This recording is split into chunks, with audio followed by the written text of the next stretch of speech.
Salam semuanya. Salam. Ada sukacita? Amin. Coba dengan tersenyum, ya. Lihat kanan kirinya. Kasih senyum yang terbaik. Iya. Senyum ya, bukan ngecek ya. Iya. Jadi wajah yang ceria, ya. Bukan wajah yang apa namanya tuh? Ada orang kayak tersenyum, padahal dia merengkuh. Iya. Nah, baik saudara-saudaraku yang kasih, hari ini luar biasa ya, pria ya, sudah pakai seragam. Wah, luar biasa ya. Cuma dasinya yang belum lengkap seragamnya. Bila perlu nanti beli seragam khusus dasi seragamnya. Iya, saya perhatikan tadi ada beberapa ya. Iya. Padahal kalau umpamanya ngomong dulu ya di pastori itu ada beberapa dasi. Ya, tapi tidak apa-apa selagi ya. Karena yang terpenting bukan masalah dasinya. Ya. Tapi yang terpenting adalah hati daripada para sudah mempermuliakan nama Tuhan. Amin. Kapan wanitanya? Besok. Besok kan hari Senin. Masih senyum malahan terus Pak. Oh, minggu depan. Oke, maka jangan kalah. Iya, kan bagus ya, sangat indah dipandang. Hari ini perfect seragam pakai putih hitam. Hitam putih atau putih hitam? Biasanya kan orang lihat dari atas ke bawah. Nah, kalau kita lihat dari atas ke bawah berarti seragamnya putih hitam. Putih hitam ya. Nah, lalu kemudian andai kata hari minggu depan itu adalah pelwak wanita, ya, gitu kan. Terus wanitanya juga pakai seragam. Nah, kayak gitu kan. Seragamnya apa kira-kira?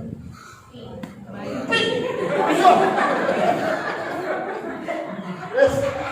Kalau Bapak Gembala bilang sakarmu, terserah ya. Yang penting adalah ada latihannya. Karena aku dengar Pemprov ada latihannya ya. Ada latihannya ya.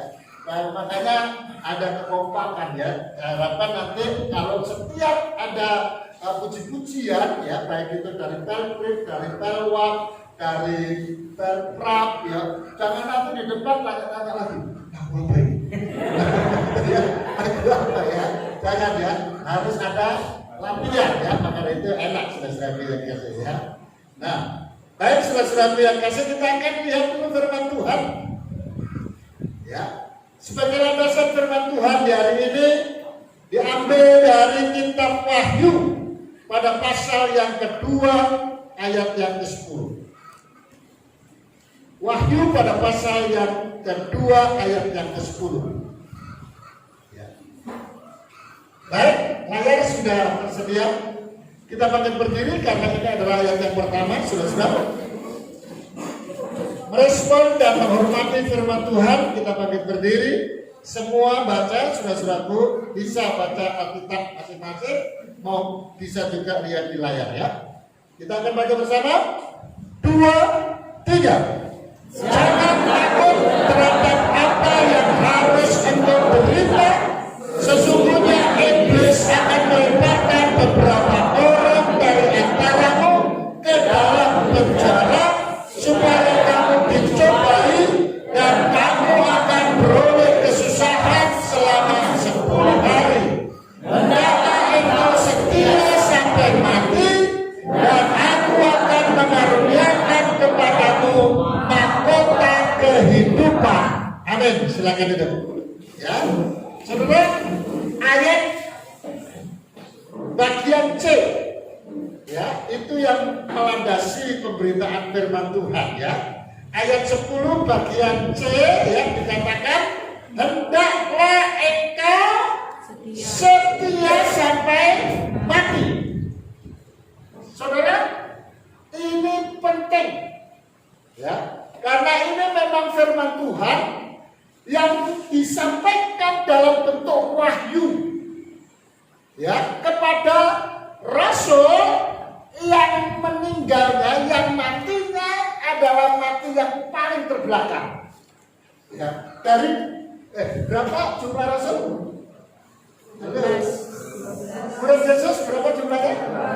12. Ya. Nah, dari 12 itu saudara-saudaraku, penerima kitab Wahyu inilah ya, yang meninggalnya terakhir, paling terakhir, ya, yaitu Yohanes, orang yang sangat dekat dengan Yesus, sehingga para murid-murid yang lain dan pada akhirnya para hamba-hamba Tuhan mengklaim ya, bahwasanya dari 12 rasul murid Yesus ini, saudara-saudaraku, yang paling dikasihi Yesus ya, itu adalah Yohanes.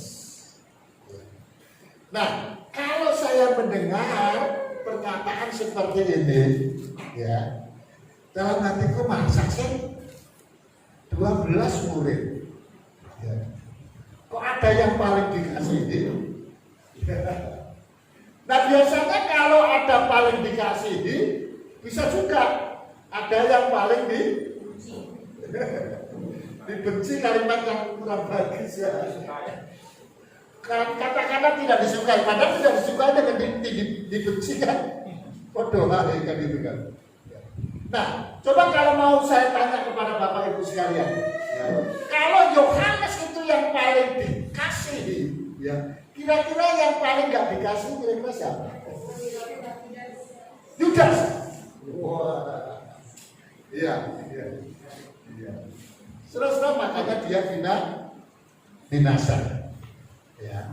Nah, saudara yang kasih, kita tidak berbicara tentang status murid-murid di hadapan Tuhan. Tapi kita akan berbicara hari ini, saudara-saudara yang kasih, beranjak daripada kalimat ya, yang mengatakan engkau, ya, hendaklah engkau setia sampai mati. Ya, artinya sampai mati itu sampai akhir. Dan Tuhan berjanji, kalau engkau setia sampai mati, setia sampai akhir, ya, dikatakan, aku akan mengaruniakan kepadamu mahkota kehidupan. Ya, ini saudara perhatikan. Ya. Ini sangat penting. Dan ini yang mendorong, yang menginspirasi orang-orang yang tadinya tidak percaya kepada Yesus, ya, yang memotivasi orang-orang yang dulunya benci sama Yesus, ya. Saudara boleh dengar kesaksian, boleh lihat kesaksian di YouTube sudah, ya. Beberapa waktu yang lalu ada Aludin, orang kita ajar. Dia memberikan kesaksian di tempat ini. Ya. Lalu kemudian yang heboh, ya, pendeta mantan, ya, saudara-saudaraku yang kasih, orang yang sangat terkenal dalam kepercayaan seberang sana. Dia percaya kepada Yesus. Ya. Dia terusir bukan dari keluarganya saja, ya, tapi juga terusir dari pekerjaannya, terusir dari jabatannya dan lain sebagainya. Dan sempat dia dipenjara oleh karena Kristus. Ya, saudara-saudara, kenapa mau? Ya. Karena janji Tuhan yang adalah ya dan amin. Engkau akan menerima, engkau akan kuberi mahkota kehidupan apabila engkau setia kepadaku sampai mati, sampai akhir. Wah, ini penting, saudara-saudara yang kasih. Iya. Dan orang-orang yang seperti itu, termasuk gembala saudara-saudaraku yang kasih, tak akan tinggalkan Yesus apapun yang terjadi. Ya, apapun yang terjadi saudara-saudara yang kasih. Baik. Karena kalimat setia sampai mati, maka indikasinya adalah kita sebagai orang percaya, ya, itu ada tahapan-tahapannya. Ya, ada tahapan-tahapannya, ya. Jadi tidak lalu kemudian sedangkan kalimat firman Tuhan yang lain kan Tuhan katakan begini, banyak yang dipanggil, sedikit yang dipilih. Ya.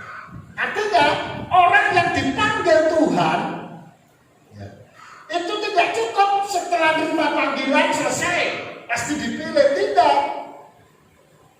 Maka orang yang banyak dipanggil itu dia harus beraction, ya, dia harus setia kepada Tuhan, ya. Sehingga ketika dia sudah setia dalam kacamata Tuhan, maka dia masuk dalam kategori orang-orang yang dipilih, ya kan? Nah, beberapa waktu yang lalu kita pelajari, ternyata orang yang sudah dipilih pun kalau dia tidak tetap setia sampai mati, saudara-saudaraku, karena itu belum akhir, ya kan? Loh, orang itu akhir dari segalanya kan kalau sudah mati, ya kan? Nah, selama dia masih hidup, walaupun dia sudah dipilih Tuhan, saudara-saudaraku yang kasih, kalau dia tidak menjaga, ya, kekudusan, menjaga hati, menjaga dan lain sebagainya, lalu dia undur sama Tuhan, saudara, maka orang itu batal. Iya, batal bukan karena Tuhan, tapi batal karena dirinya sendiri. Apa Tuhan salah memilih? Tidak, saudara-saudaraku. Dari awal Tuhan sudah nyatakan menciptakan manusia itu sebagai manusia, bukan sebagai replika daripada manusia, bukan sebagai robot. Manusia yang buat manusia, karena dia tidak bisa membuat manusia yang sesungguhnya, maka replikanya manusia palsu. Ya, kenapa? Bentuknya dia bisa buat, ya, rambutnya dan lain sebagainya semuanya sudah mirip seperti manusia. Tapi ada yang satu yang dia tidak bisa ciptakan oleh manusia. Apa itu? Nafas. Karena nafas itu Allah yang punya, Allah yang kasih. Ya. Nah, karena Allah ciptakan manusia sebagai manusia, Tuhan berikan kebebasan untuk berpikir, untuk memilih. Udah ditempatkan kamu di tempat yang nyaman. Kalau kamu setia sampai mati, kamu akan berada di tempat nyaman terus. Iya kan? Nah, kalimat setia sampai mati di dalam ayat 10 tadi, bagian A, B, itu kan C tadi. Dikatakan apa? Jangan takut terhadap apa yang harus engkau derita. Masalah problem. Ya kan? Ketika dia berada di tempat ini, Tuhan katakan aku akan menyertai engkau apapun keadaanmu. Ya. Baik engkau kaya, baik engkau miskin, aku beserta denganmu. Ya. Dan aku akan menolong engkau. Jadi kalau orang sudah jadi Kristen, ya, bukan berarti dia lepas dari problem, tidak. Ada problem, ada masalah. Tuhan mau masalah problem itu meningkatkan imannya, semakin dekat kepada Tuhan, bukan semakin jauh. Ya, semakin semangat melayani Tuhan, bukan semakin melopro, bukan, saudaraku yang kasih ya. Nah, tapi oleh karena melihat kanan kiri, saudara-saudaraku yang kasih, tipu muslihat daripada iblis. yang selalu menggoda. Ya, saudara-saudara yang kasih, loh itu enggak hanya sekali loh. Ketika iblis datang kepada Hawa,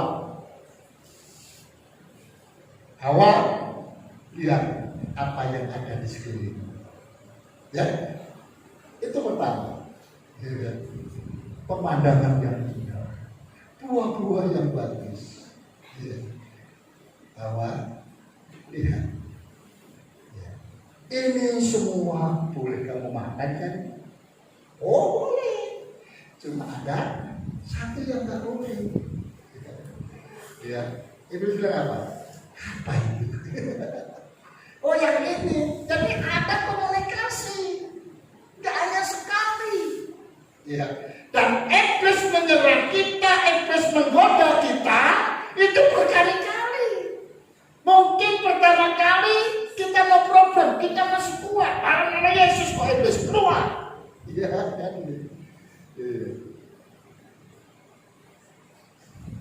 Lalu kemudian datang lagi pencobaan yang lain. Bisa berupa penyakit, bisa berupa musibah dan lain sebagainya. Bisa saja.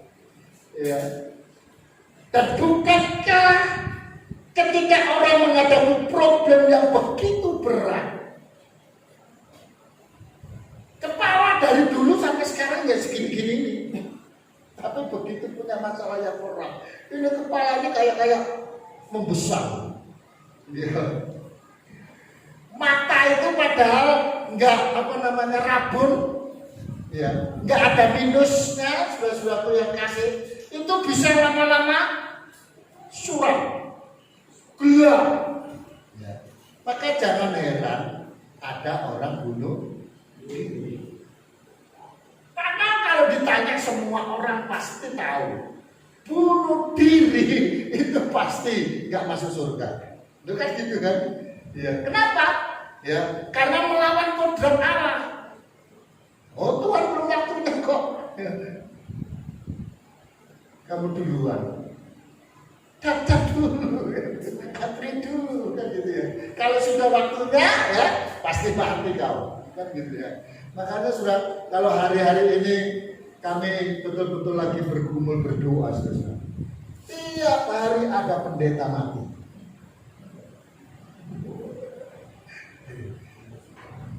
Tiap hari ada jemaat mati kan? Wah, ada juga. Anaknya orang mati ya. Enggak sudah masuk ya. Orang-orang mati yang ku kenal sudah yang kasih. Itu tiap hari. Kadang-kadang satu hari itu 2 orang, 3 orang. Iya. Nah mungkin karena gembala saudara kan sudah nasional kan ya. Jadi kawannya banyak sekali saudara.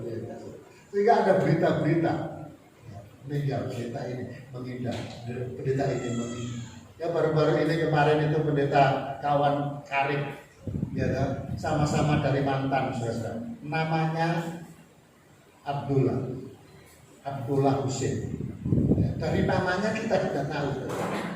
Ya, jenggotnya, ya, sudah jenggotnya banyak, putih lagi saudara. Ya, rambutnya putih jadi putih-putih. Jadi sudah meninggal ya. Padahal beberapa waktu yang lalu melapang sehat. Ya. Nah, sekarang sudah yang kasih, ayo kita lihat firman Tuhan yang tertulis dalam Kolose pada pasal 3 ayat 9 dan 10. Kolose pada pasal yang ke-3 ayat 9 dan 10.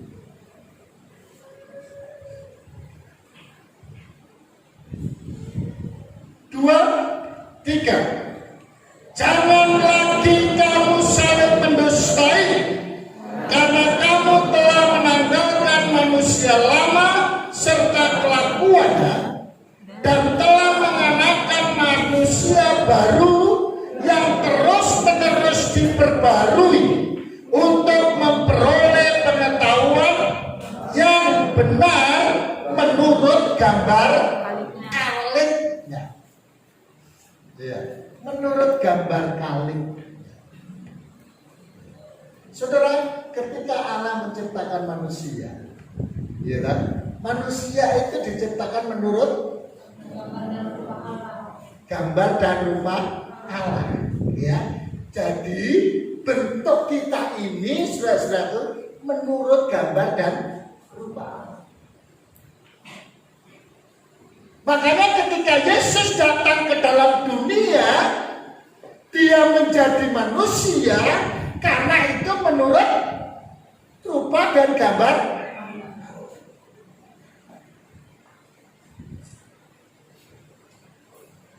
Jadi tidak ada ceritanya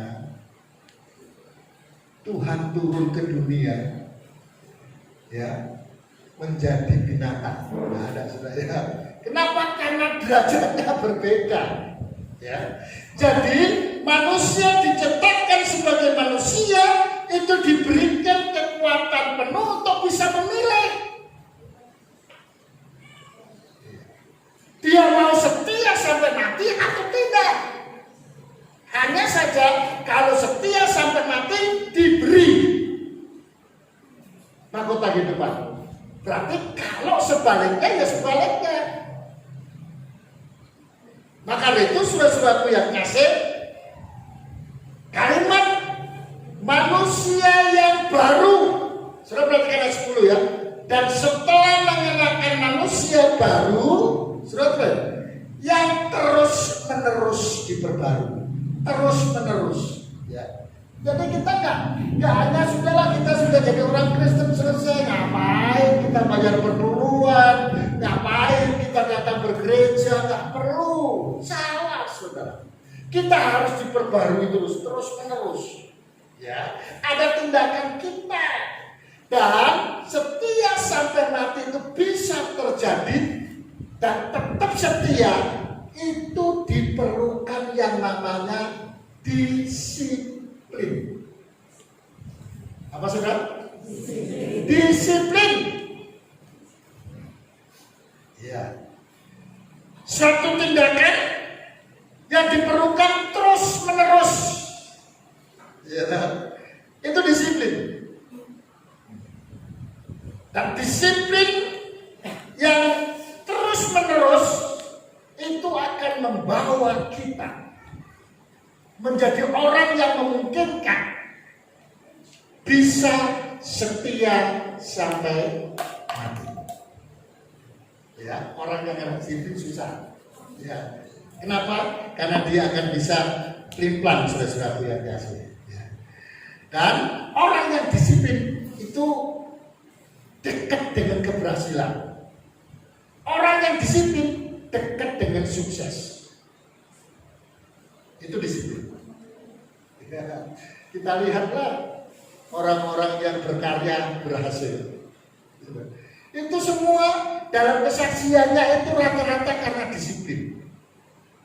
Ya, belajar disiplin. Ya, doa berdisiplin, ya.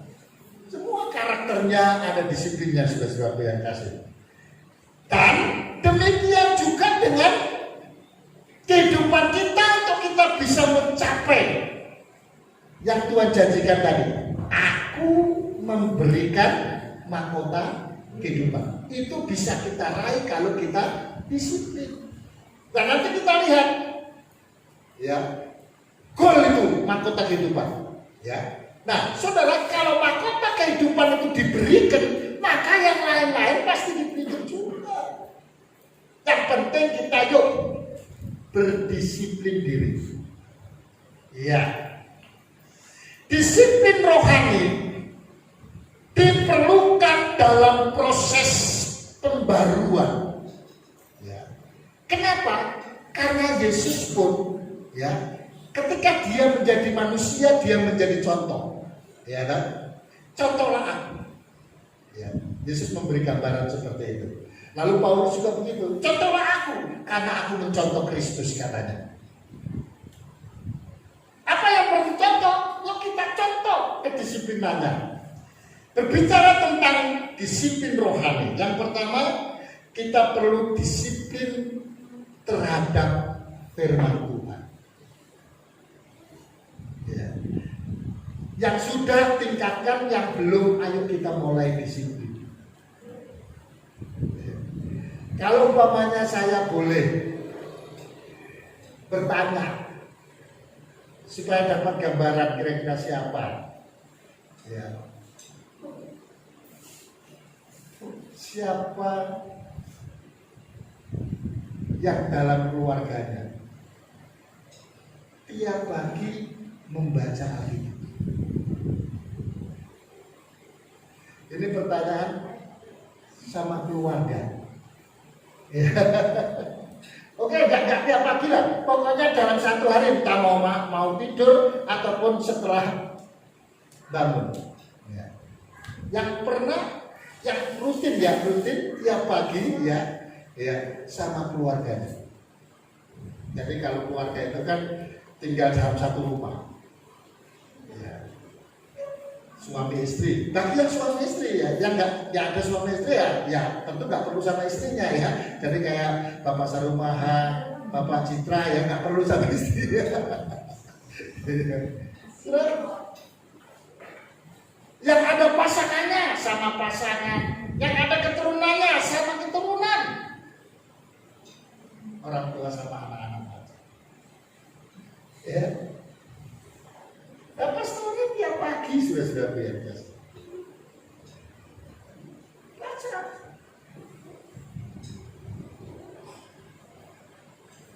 Kadang-kadang saya iri sudah. Padahal ini bukan orang karismatik.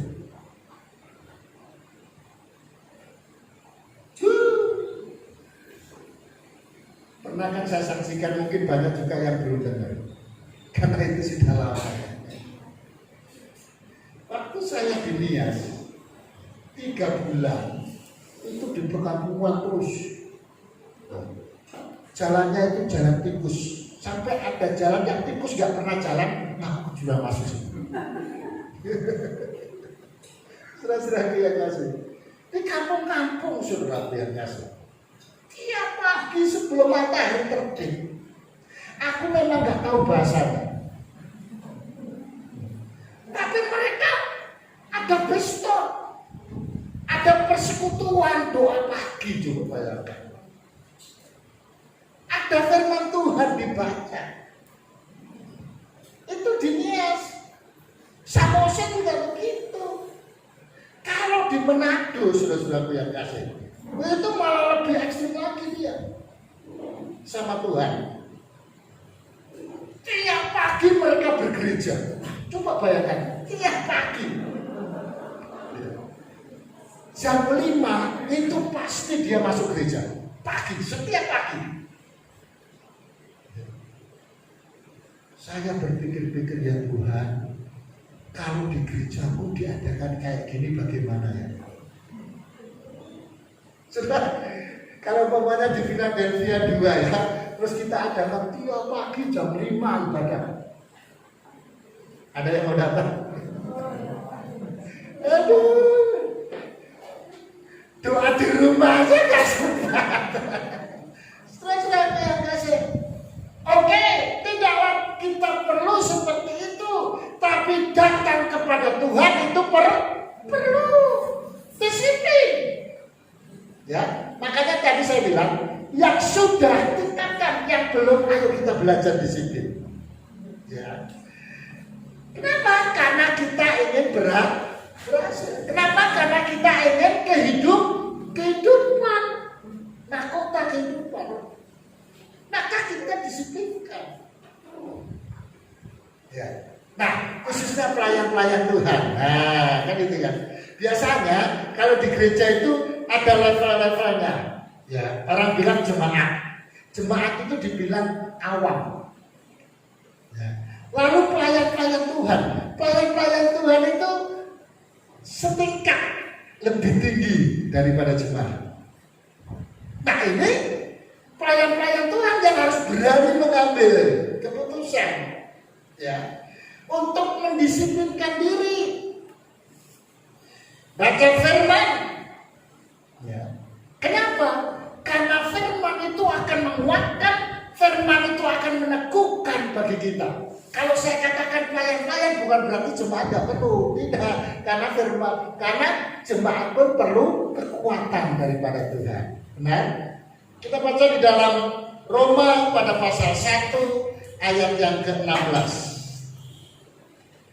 Roma pada pasal 1 ayat yang ke-16.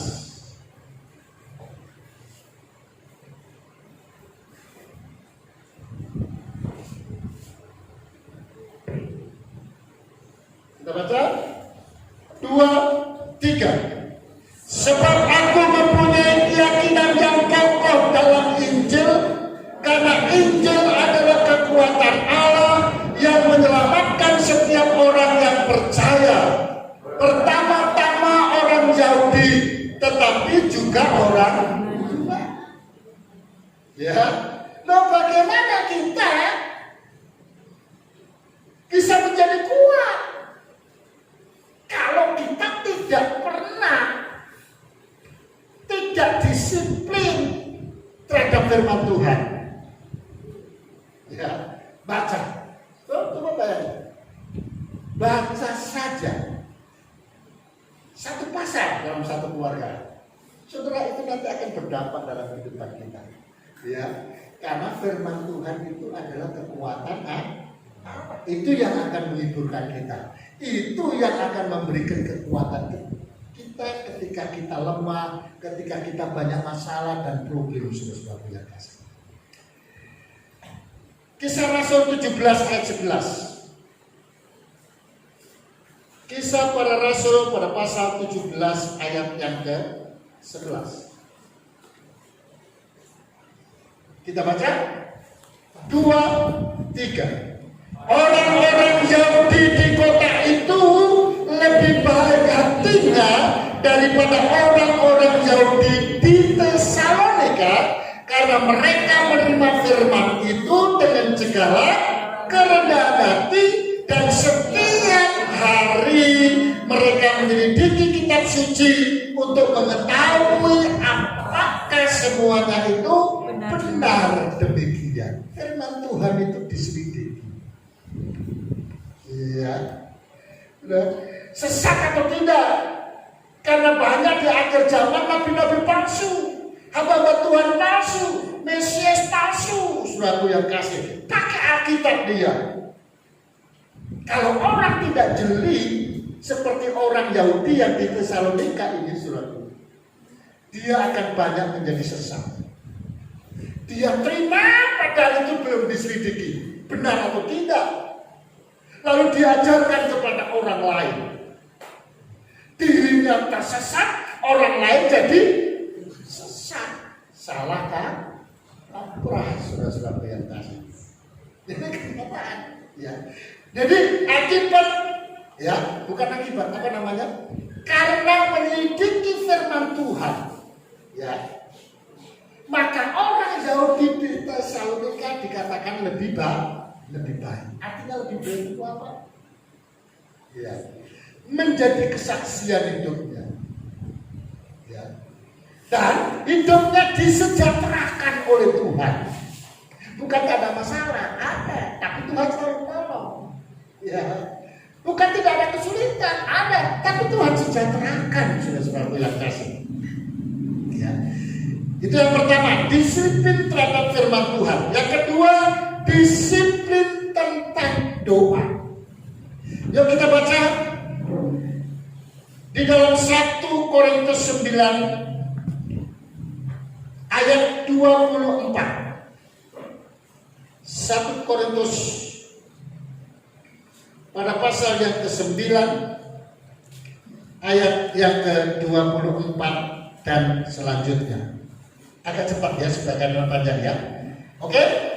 Ayat 24. Kita baca 2, 3. Tidak tahukah kamu bahwa dalam gelanggang pertandingan semua peserta turut berlari, tetapi bahwa hanya satu orang saja yang dapat hadiah. Karena itu larilah begitu rupa sehingga kamu memperolehnya.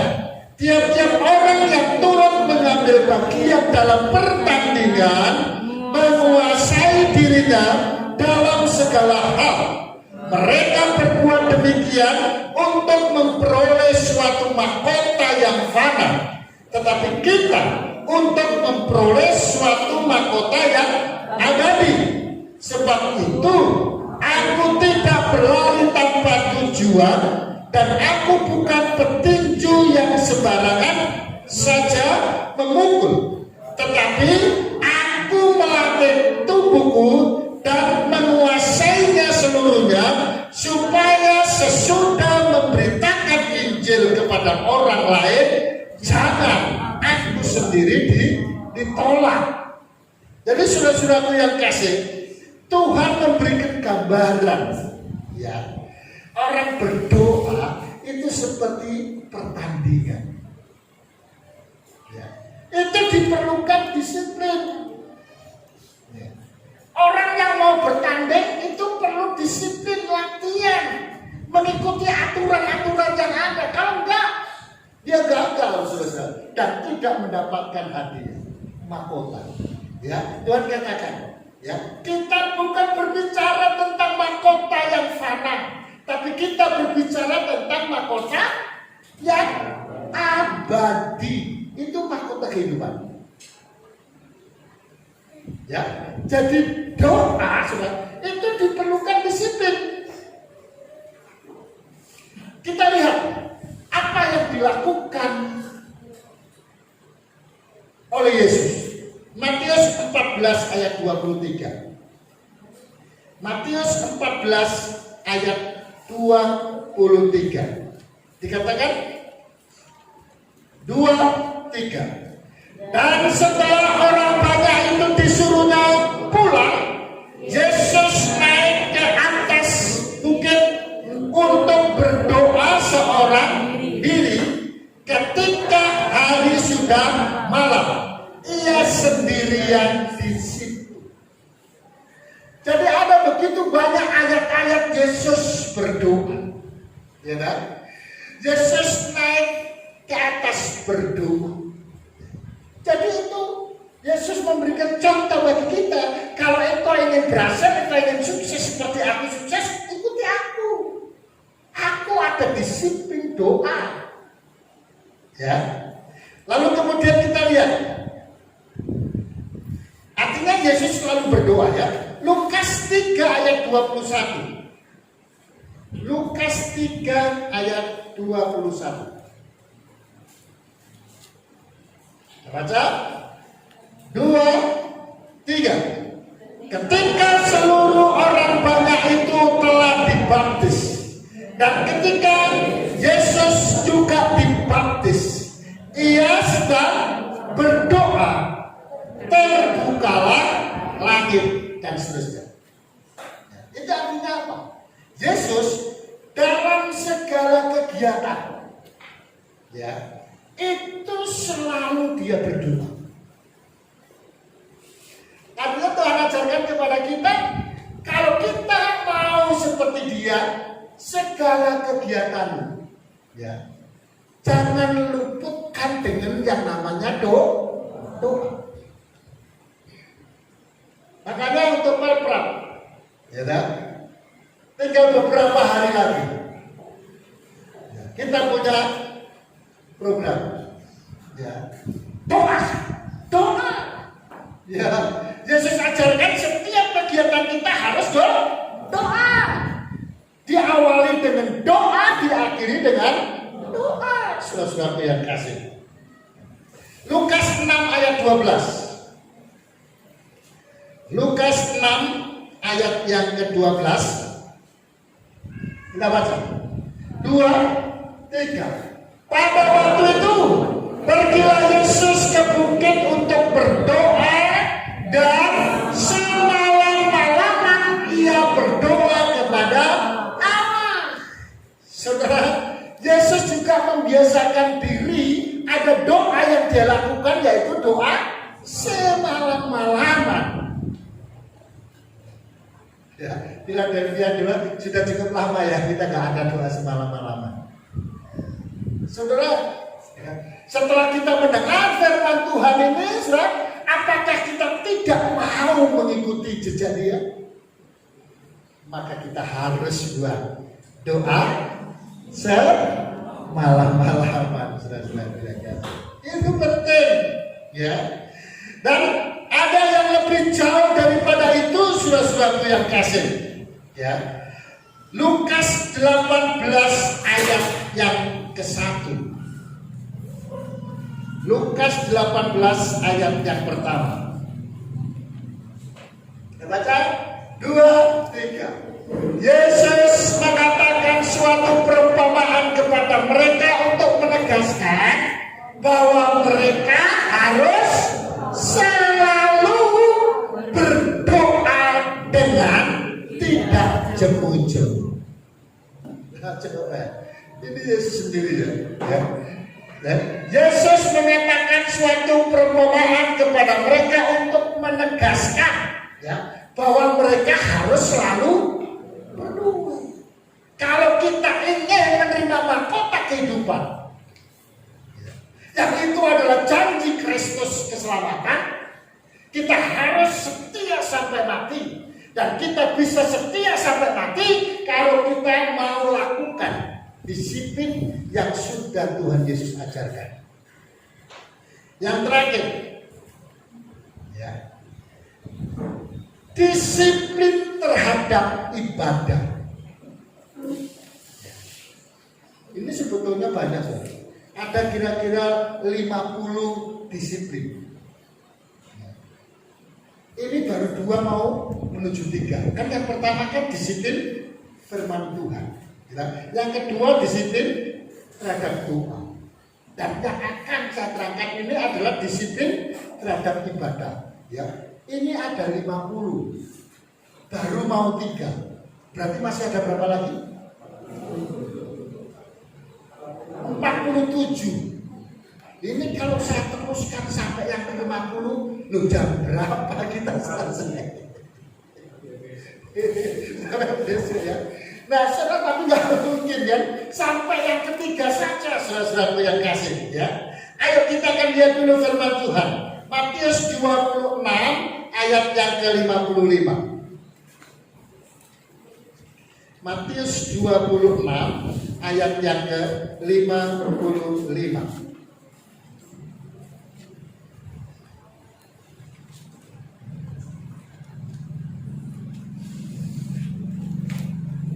Kita baca 2, 3. Pada saat itu Yesus berkata kepada orang banyak, "Sangkamu aku ini penyamun, maka kamu datang lengkap dengan pedang dan pentung untuk menangkap aku. Padahal, surah 3, padahal tiap hari aku duduk mengajar di bait Allah dan kamu tidak menangkap aku." Kalimat yang mengatakan pada tiap hari aku duduk mengajar di bait Allah. Ngapain dia di bait Allah? Mengajar. Ibadah. Jadi Yesus sebagai yang kasih tiap hari beribadah. Wahai jemaat Philadelphia 2, apakah kita tiap hari beribadah? Ya nggak mungkin. Lalu jadwal kita aja nggak tiap hari. Yang seharusnya jemaat dewasa hadir itu kan ibadah hari Kamis, ya. Karena ibadah keluarga, ya kan? Lalu kemudian hari Jumat kan doa. Hari Sabtu nggak mungkin bapak-bapak, ibu-ibu hadir, karena hari Sabtu itu ibadah pemuda remaja. Ya. Jadi kalau dihitung hari Kamis lalu Jumat juga ikut doa, baru 2. Sama hari Minggu, berarti dalam 1 minggu itu cuma 3 hari. Nah, di dalam 3 hari apakah kita ini datang terus? Nah, sementara Tuhan Yesus tiap hari Dia ada di rumah Tuhan.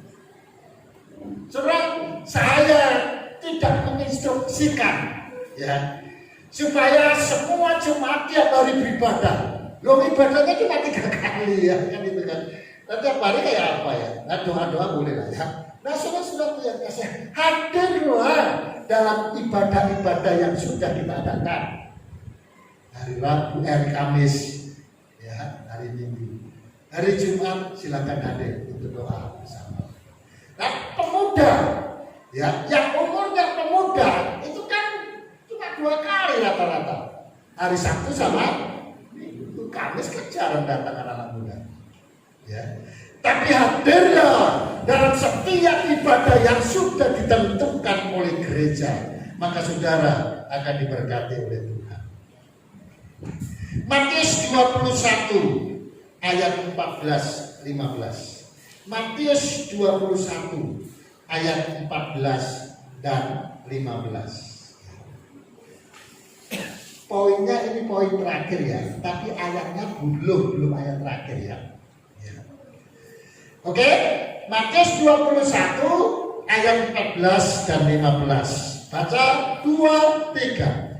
Maka datanglah orang-orang buta dan orang-orang timpang kepadanya dalam bait Allah itu, dan mereka disembuhkannya. Tetapi ketika imam-imam kepala dan ahli-ahli Taurat melihat mukjizat-mukjizat yang dibuatnya itu, dan anak-anak yang berseru dalam bait Allah, Hosana bagi anak Daud, hati mereka sangat jengkel dan seterusnya. Di dalam ibadah itu ada kekuatan Allah untuk menyelamatkan kita. Ada mukjizat, ada pertolongan.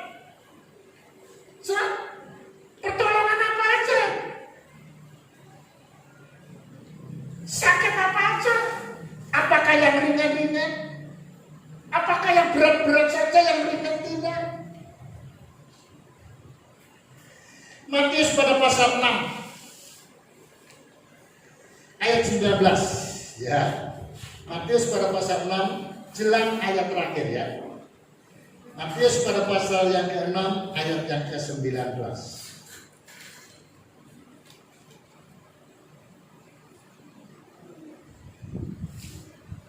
Sorry, saya tadi bilang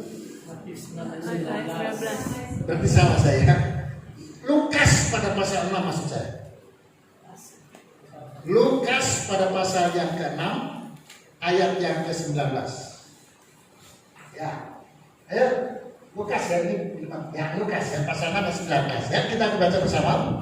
2, 3. Dan semua orang banyak itu berusaha menjamah dia, karena ada kuasa yang keluar daripadanya, dan semua orang itu disembuhkan. Artinya semua orang yang datang kepadanya ditolongnya, saudara-saudara, apapun jenis penyakitnya. Ya, jadi tidak pindah bulu, saudara-saudara yang kasih. Dan ayat terakhir kita, ya, karena ini poin berbicara tentang disiplin terhadap ibadah. Ibrani pada pasal 10, ya, ini ayat harus dihafal saudara. Ayat yang ke-25. Karena ini ayat yang terakhir, ayo kita bagi berdiri. Pemain musik silakan saudara di depan. Ya, semilir boleh datang ke depan. Ya. Kita akan baca bersama. 2, 3. Janganlah kita menjauhkan diri dari pertemuan-pertemuan ibadah kita seperti dibiasakan oleh beberapa orang, tetapi marilah kita saling menasihati, dan semakin giat melakukannya menjelang hari Tuhan yang mendekat. Tutupkan mata saudara-saudara, ya. Kita renungkan pemberitaan firman Tuhan, khususnya firman Tuhan yang baru saja kita baca. Saudaraku, ayat ini dengan jelas mengatakan janganlah menjauhkan diri dari pertemuan-pertemuan ibadah. Saudaraku yang kasih, pikir, buat disiplin dalam hatimu. Aku akan mengutamakan ibadah daripada yang lain.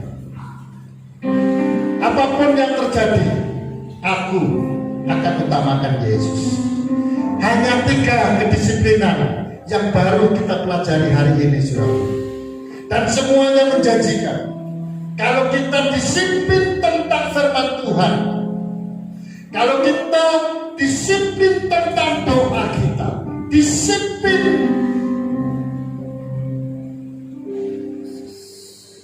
tentang yang ketiga, ibadah kita, saudara. Firman Tuhan janji, selain mahkota kehidupan, tapi Dia juga mensejahterakan kita, menolong kita. Dengan jelas ayat tadi mengatakan semuanya disembuhkan Tuhan, semuanya ditolong oleh Tuhan. Jadi berdoa tidak hanya waktu kita punya masalah, punya problem, tidak, saudara. Berdoa bukan hanya waktu kita minta, ada keperluan, tidak, saudara. Tapi disiplinkan diri berdoa terus. Maka ketika engkau hadapi masalah problem, engkau tak sempat berdoa pun, maka kedisiplinan doamu itu akan menjawab apa yang menjadi pergumulan. Demikian juga dengan ibadah. Demikian juga setiap orang yang membaca firman Tuhan, hanya membaca, karena itu adalah kekuatan Allah. Allah sanggup menolong engkau sehingga engkau lepas dari problem hidupmu. Haleluya. Kita pujikan haleluya. Hidup ini adalah kesempatan. Lagi katakan Hidup ini untuk melayani Tuhan. Jangan sia-siakan apa yang Tuhan beri. Hidup ini harus jadi berkat. katakan hidup ini. Hidup ini adalah kesempatan. Hidup ini untuk melayani Tuhan. Jangan sia-siakan apa yang Tuhan beri. Hidup ini harus jadi berkat. Bahkan hidup selagi aku masih kuat, bila saatnya nanti hidup ini sudah jadi berkat. Saudara-saudaraku yang kasih, pemilihan Tuhan yang punya, ukuran Tuhan punya, bukan ukuran kita. Maka dari itu saudara-saudaraku yang kasih, ayo kita belajar mendisiplinkan diri kita. Pelayan-pelayan Tuhan secara khusus, engkau punya level yang dipilih oleh Tuhan, maka ada tanggung jawab besar darimu untuk Tuhan. Maka engkau tanamkan kedisiplinan di dalam dirimu. Doa pelayan-pelayan Tuhan, engkau harus sungguh-sungguh berdoa, hadir tepat waktu, jangan suka terlambat.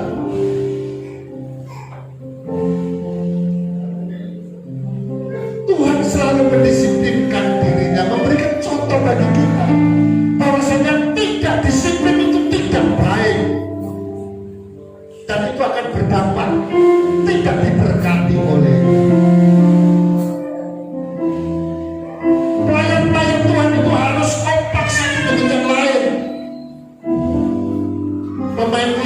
Intersinger, Tamborin, itu ada kekompakan. Bukan hanya kompak pada saat melayani di atas mimbar, saat latihan, saat berdoa, saling mendoakan satu dengan yang lain. Begitu juga dengan pelayan firman Tuhan. Saudara-saudaraku yang kasih, hidup ini adalah kesempatan. Haleluya.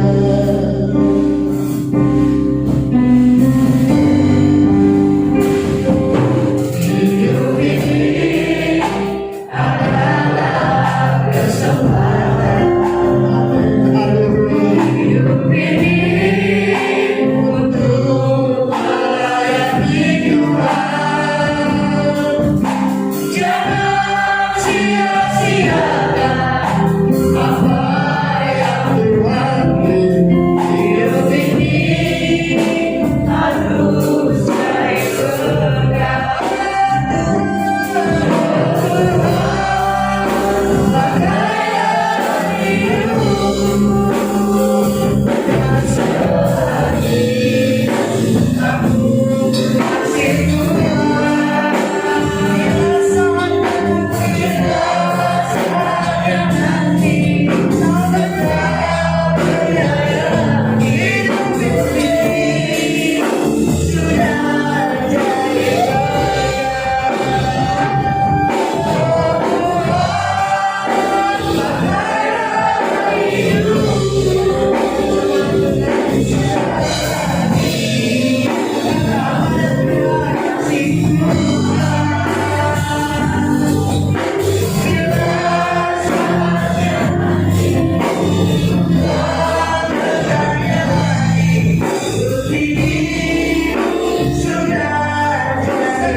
Terima kasih Tuhan, buat siang hari ini kami sangat bersyukur atas firman-Mu, di mana Tuhan telah menguatkan kami, mengingatkan kami, memberkati kehidupan kami. Bahwa di dalam kami mengiring Tuhan, kami harus ada kedisiplinan untuk beribadah kepada Tuhan, disiplin berdoa, disiplin untuk taat membaca dan mendengarkan firman Tuhan. Roh Kudus bantu kami, Roh Kudus mampukan kami untuk melakukannya dan untuk mempraktekannya dalam setiap kehidupan kami. Biarlah setiap jemaat Tuhan yang ada di Philadelphia 2 ini Tuhan, mereka mulai taat, mereka mulai setia, dan mereka mulai mendengarkan firman Tuhan. Sehingga di setiap rumah tangga demi rumah tangga ada pujian penyembahan, ada firman Allah. Boleh setiap waktu, setiap hari, di setiap keluarga demi keluarga, sehingga setiap suami istri ada kesehatian, ada kekompakan, keharmonisan terjadi. Di saat kami melakukan 3 hal ini, maka berkat Tuhan akan tercurah bagi kami di dalam nama Yesus.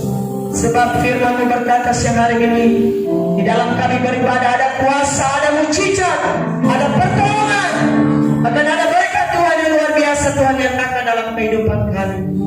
Terima kasih Tuhan, terpuji termulialah nama-Mu. Setiap jemaat Tuhan yang sudah mendengar siang hari ini, Engkau meteraikan dalam setiap hati kami, sehingga kami mampu melakukannya.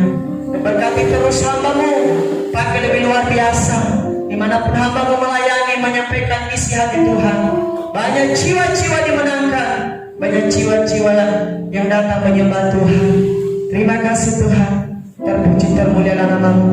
Sehingga lewat firman-Mu siang hari ini, jemaat Tuhan dikuatkan, Jemaat Tuhan dihiburkan, jemaat Tuhan disembuhkan, bahkan jemaat Tuhan akan dibebaskan, dilepaskan di dalam nama Yesus. Siapkan hati dan pikiran untuk menerima berkah daripadanya. Terimalah berkat yang daripada Allah Bapa, cinta kasih yang daripada Tuhan kita Yesus Kristus, dari persekutuan yang erat Roh Kudus. Dia melindungi menyertai kita sekalian, mulai dari sekarang ini sampai selama-lamanya. Maranatha, kita nyanyikan Bapa, terima kasih.